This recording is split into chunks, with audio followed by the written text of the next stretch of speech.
வணக்கம் இந்தியா. இன்று ஒரு தகவல். இன்றைய தினம் பட்ஜெட்டில் என்னெல்லாம் மக்கள் எதிர்பார்க்குறாங்க, எப்படி இருக்கும் அப்படிங்கிறத பற்றி தான் பேச போகிறோம். அதாவது ஒட்டுமொத்தமாக ஒரு எல்லா மெட்ரோலையும் எதிர்பார்த்ததில் எல்லோருமே ஒரு பாப்புலிஸ்ட் பட்ஜெட்டாக இருக்கக்கூடும். அதாவது ஃபர்தர் டாக்ஸ் ரிலீஃப், அப்புறம் சில எக்ஸம்ஷன்ஸ் அந்த நியூ டாக்ஸ் ரெஜிமில் எதிர்பார்க்கிறத சொல்லியிருக்காங்க.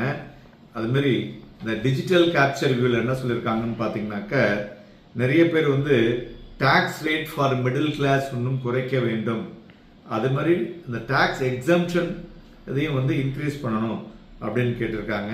அப்புறம் creating more jobs for the youth அப்படிங்கிற விஷயத்தையும் சொல்லியிருக்காங்க.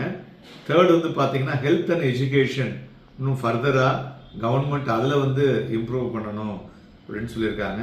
தென் இன்ஃப்ராஸ்ட்ரக்சரல் டெவலப்மெண்ட் இன்னும் ஃபர்தராக இன்க்ரீஸ் பண்ணணும் அப்படின்னு சொல்லியிருக்காங்க. அதுமாரி கீப்பிங் நம்மளுடைய fiscal deficit and government debt. ஏன்னா இப்போ ஒவ்வொரு ஸ்டேட் கவர்மெண்ட்டும் பார்த்தீங்கன்னா மாநிலங்கள் நிறைய கடனை வாங்கி அந்த கடன் சுமையோடு உட்காந்துருக்காங்க. ஸோ அதனால் அதெல்லாம் குறைக்கணும். இப்போ நம்ம பே பண்ணக்கூடிய இது இருக்கு பார்த்தீங்களா, இன்கம் டேக்ஸ், இது எல்லாமே அவங்களுடைய கடன் வாங்கினதுக்கு இன்ட்ரெஸ்ட் கட்டுறதுக்கு தான் அவங்களுக்கு சரியாக இருக்குது. ஸோ அதனால தான் இந்த இன்ஃப்ராஸ்ட்ரக்சரல் டெவலப்மெண்ட்டில் மாநிலங்களால் எதுவும் பண்ண முடியவில்லை.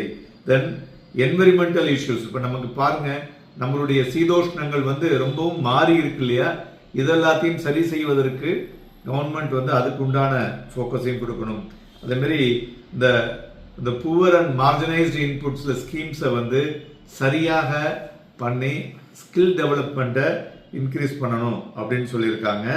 மேலும் நிறைய பேர் பார்த்தீங்கன்னாக்கா ஆல்ரெடி போன வருஷம் கொடுத்த இன்கம் டேக்ஸ் ஸ்லாப் தேர் ஆல் ஒரு மாதிரி ஒரு சாட்டிஸ்ஃபைடாக தான் சொல்லியிருக்காங்கன்னு சொல்லலாம்.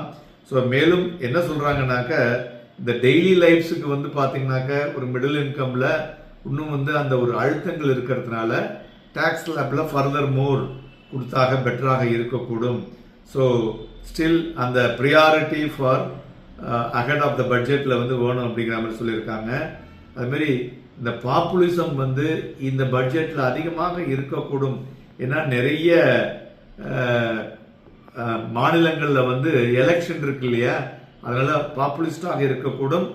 Mixed with other infrastructure development இருக்கக்கூடும் என்று எதிர்பார்க்கப்படுகிறது. ஸோ அதனால் இது ஒரு மிக்ஸ்டு பட்ஜெட்டாக இருக்கும் என்று எதிர்பார்க்கலாம். நன்றி, வணக்கம்.